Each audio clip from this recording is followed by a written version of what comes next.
حدیث نبوی۔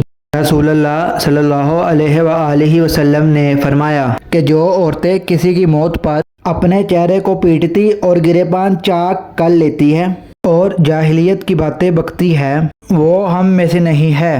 نبی کریم صلی اللہ علیہ وآلہ وسلم نے فرمایا کہ جب تم لوگ جنازہ دیکھو تو کھڑے ہو جاؤ، اور جو شخص جنازے کے ساتھ چل رہا ہو وہ اس وقت تک نہ بیٹھے جب تک جنازہ رکھ نہ دیا جائے۔ نبی کریم صلی اللہ علیہ وآلہ وسلم نے فرمایا کہ جو شخص اس حالت میں مرے کہ کسی کو اللہ کا شریک ٹھہراتا تھا تو وہ جہنم میں جائے گا، اور میں یہ کہتا ہوں کہ جو اس حال میں مرا کہ اللہ کا کوئی شریک نہ ٹھہراتا ہوں وہ جنت میں جائے گا۔